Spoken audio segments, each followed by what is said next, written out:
በፊት ተከራይተን እዚህ ፊት ለፊት የነበረው ሰናይት ሆቴል ተከራይተን እኛም ተጠባበን ደግሞ እንደገና ባለሙያዎችንም በአግባቡ ለመምራት የተቸገርንበት ጊዜ ደግሞ አገልግሎት ሰጩም አገልግሎት ተቀባዩም አስቸጋሪ የሆነበት ጊዜ ነበር።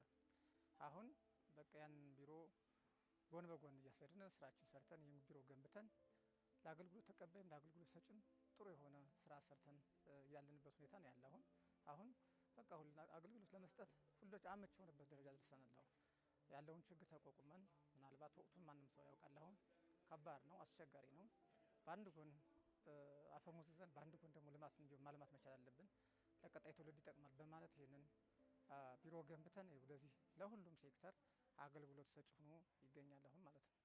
የአማኑኤል ከተማ አስተዳደር በ2017 በጀት ዓመት እንግዲህ ዋናው ስራ የህግ ማስከበር ስራው ወይም ሰላም ማምጣት እና እሱን መሰል ተግባራት ማከናወን ቢሆንም እሱን እየሰራን ደግሞ ጎን ለጎን የልማት ስራዎችን ለመስራት አቅደን አሰርተናል፣ እዚህም ደርሰናል።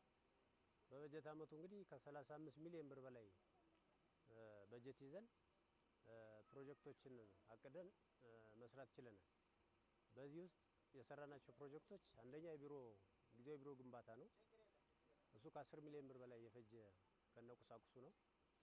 ሁለተኛው የኮሪደር ልማት ነው። እንግዲህ የኮሪደር ልማት ሲባል በጣም ዘመናዊ የሆነ አዲስ ስራውም ሀሳቡም አዲስ የሆነ ዘመናዊነትም ያለበት ጽዱ ውብ ከተማ የሚያደርግ ፕሮጀክት ነው።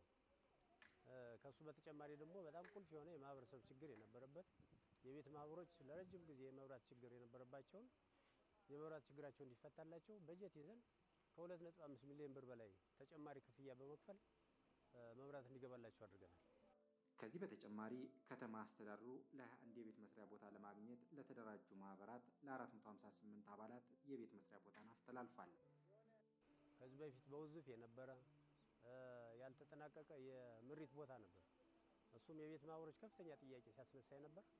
ቁጭ ብለን በመነጋገርና በመግባባት ለአርሶ አደሮች ካሳቸው እንዲከፈሉ በማድረግ ቦታቸውን ድጋሜ ሸንሽነን እንዲያገኙ አድርገናል። በዚሁ የመልካም አስተዳደር ችግሩን ፈተናል።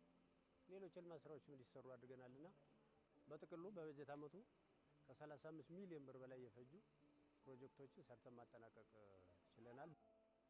ኮሪደር ሲባል ዲች ያላቸው ከበሮች የከበር ዲች ያለው ዲሾች ከበር አላቸው። በቀላሉ ቆሻሻ መጣል አይቻልም። ውሃ ብቻ የሚያሰርጉ ናቸው። አንድ በዚህ መከላከል ይቻላል። ሁለተኛ የከተሞች ህግ አላቸው። ደንብ ማስከበር የሚባል አለ። እሱን የሚተላለፈው ሰው እያስገነዘብን እያስተማርን የማይስተካከል ከሆነ ደግሞ ቅጣትም ስላለው እየቀጣን ህብረተሰቡ ስርዓት እንዲይዝ ለማድረግ እንሞክራለን። የበለጠ ግን መቅጣቱ ሳይሆን ማስተማሩ ስለሆነ ዘመናዊ ፕሮጀክቶች እንዲጠብቁ ማድረግና ወደዚህ ስራም እንዲገባ ማድረግ ስለሆነ እሱን አጠናክረን የምንቀጥል ይሆናልና ወር በዚህ ስራ ላይ ከተሰማራን ቆሻሻ እንደፈለገው የሚጣልበት እድልም ስለማይኖር እሱን አጠናክረን እንቀጥል ይሆናል ማለት ነው። አጠቃላይ የአማኑኤል ከተማን ውብ ጽዱና ምቹ ማድረግ የሁሉንም አካል ርብርብ ይጠይቃል መልእክታችን ነው።